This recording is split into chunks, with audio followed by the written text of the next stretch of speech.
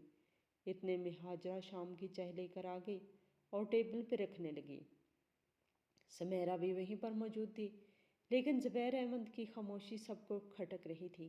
لڑکے کی ماں کا فون تھا کہ انہیں ثانیہ کی جگہ حاجرہ پسند آ گئی ہے۔ لڑکے کی ماں کو حاجرہ کا بنایا ہوا کھانا اور اس کا سگڑ پن پسند آیا ہے، اور لڑکے کو حاجرہ کی خوبصورتی پسند آ گئی ہے، اور وہ سمیرہ کی بجائے حاجرہ کا ہاتھ مانگ رہے ہیں۔ زبیر احمد نے اپنی خاموشی کو توڑتے ہوئے کہا، تو وہاں سب کو تو جیسے سانپ سونگھ گیا تھا۔ زبیر احمد یہ خبر سناتے ہوئے گھر سے باہر نکل گئے۔ بس امی، کہا تھا نا میں نے، یہ چڑیل میری خوشیوں کو کھا جائے گی۔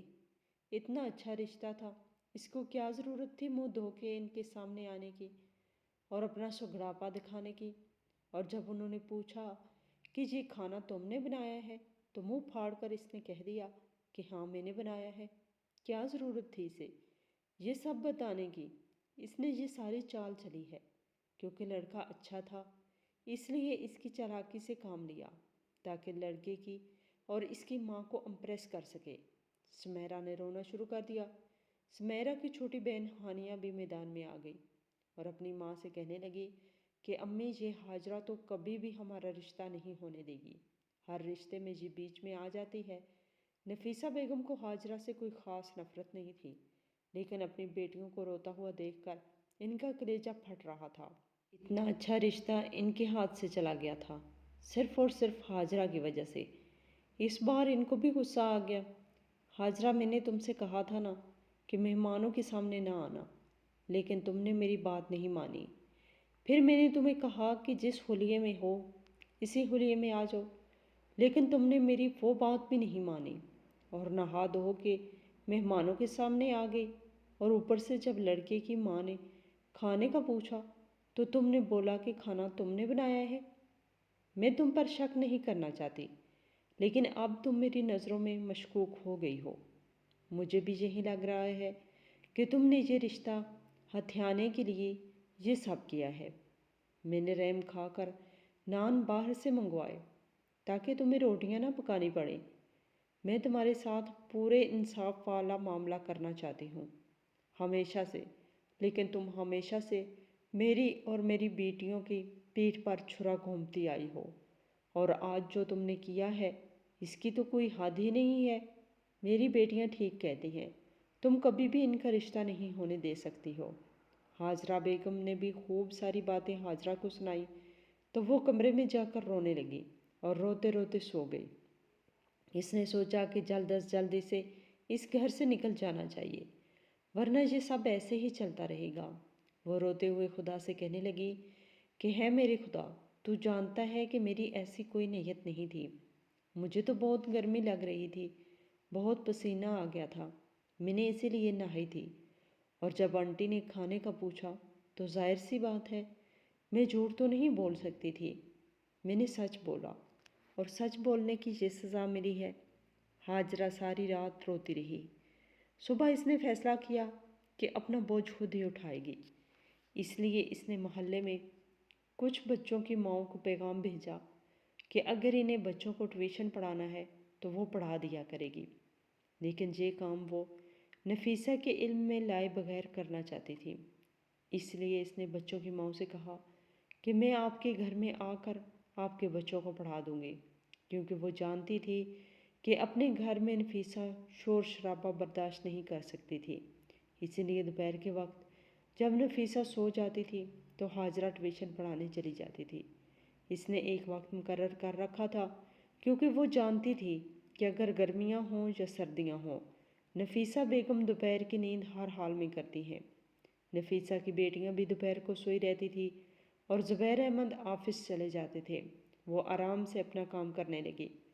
کچھ دنوں میں نفیسہ کے علم میں بھی یہ بات آ گئی تھی کہ وہ محلے میں ٹیوشن پڑھاتی ہے، لیکن نفیسہ کو کوئی اعتراض نہیں تھا کیونکہ اس کے گھر کے کاموں میں کوئی خلل نہیں آیا تھا، نہ ہی تو بچے اس کے گھر آتے تھے۔ حاجرہ نے کمیٹیاں رکھنا شروع کر دی اور بہت زیادہ محنت کی، اور ٹیوشن سے اچھے خاصے پیسے اس کو مل جایا کرتے تھے۔ حاجرہ اپنی ضرورتیں بھی اسی سے پوری کرتی تھی، اور 5,000 کی اس نے 2 کمیٹیاں رکھی جن کی قیمت 2 لاکھ روپے تھی۔ وہ ماہانہ 15,000 تک کما لیتی تھی۔ 5,000 اپنے خرچے کے رکھ لیتی تھی اور 10,000 کمیٹی میں دے دیتی تھی۔ طویل انتظار کے بعد اس کو کمیٹی کے 2 لاکھ روپے جب ملے تو اس کی خوشی کی کوئی انتہا نہ تھی۔ اس نے سوچا کہ یہ پیسے اس کی شادی میں کام آئیں گے تاکہ تایا اور تائی کو زیادہ خرچہ نہ کرنا پڑے۔ اسے پتہ تھا کہ اس پر خرچہ نہیں کیا جائے گا۔ حاجرہ روز الماری کھولتی 2 لاکھ روپے دیکھتی اور خوش ہوتی تھی۔ یہ اس کی محنت کے پیسے ہیں۔ ایک صبح اس کی آنکھ عجیب سے شور کے ساتھ کھلی۔ وہ باہر آئی، دیکھا کہ نفیسہ بیگم پریشانی میں رو رہی ہے اور اس کی بیٹیاں اسے تسلی دے رہی ہیں۔ زبیر احمد بھی پریشان بیٹھے تھے۔ کیا ہوا تائی جان؟ آپ کیوں رو رہی ہیں؟ حاجرہ نے سوال کیا تو نفیسہ نے بتایا کہ ان کی الماری سے 2 لاکھ روپے غائب ہیں۔ 2 لاکھ روپے کا سن کر تو حاجرہ تھوڑی سی پریشان ہو گئی تھی۔ ایسا کیسے ہو سکتا ہے؟ آپ دوبارہ سے تلاش کریں، ہو سکتا ہے جہاں کہیں ہو مل جائیں گے۔ حاجرہ نے کہا، میں نے اور امی نے بہت تلاش کیا لیکن نہیں ملے۔ صبح سے پورا گھر کھنگال ڈالا لیکن پیسے نہیں ملے۔ تم نے تو صبح سویرے اٹھنے کی زحمت ہی نہیں کی آج۔ ناشتہ بھی میں نے سب کو بنا کر دیا، سمیرہ نے جتاتے ہوئے کہا۔ ہاں مجھے تھوڑا سا بخار تھا، میں سو گئی تھی، میری آنکھ نہیں کھل سکی، دوائی کے زیر اثر تھی۔ حاجرہ نے اپنی صفائی پیش کی۔ سمیرہ کو ابھی تک رشتے والی بات نہیں بھولی تھی۔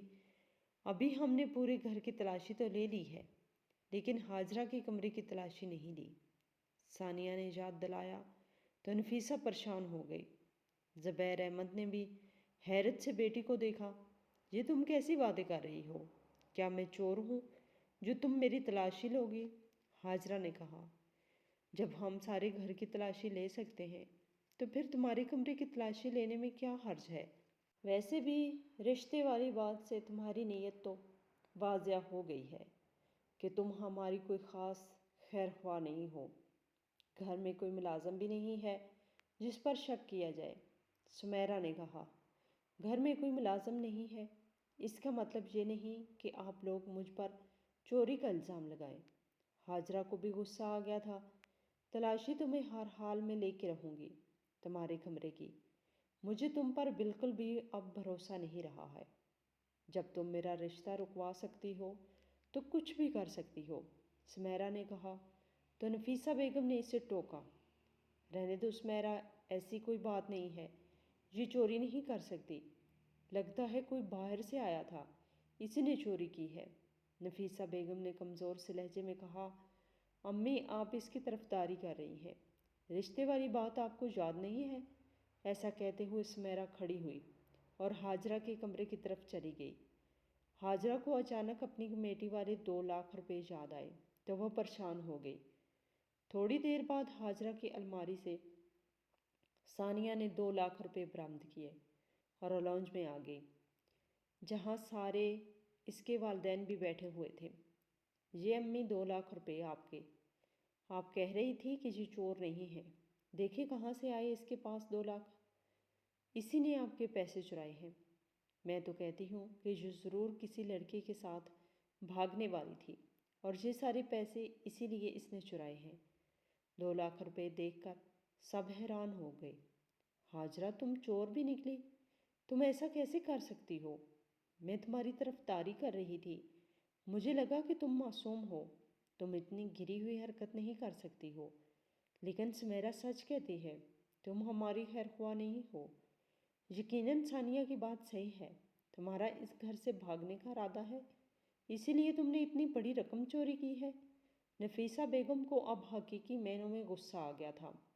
تائی جان ایسی کوئی بات نہیں ہے، میں نے آپ کے پیسے نہیں چرائے، یہ میرے اپنے پیسے ہیں جو میں نے ٹیوشن سے کمائے ہیں، کمیٹیاں رکھی ہیں۔ حاجرہ نے اپنی صفائی دیتے ہوئے کہا، مجھے بیوقوف مت بناؤ، ٹیوشن سے اتنے سارے پیسے نہیں ملتے ہیں، تم نے میرے پیسے چوری کیے ہیں۔ اگر ٹیوشن سے ملتے ہیں،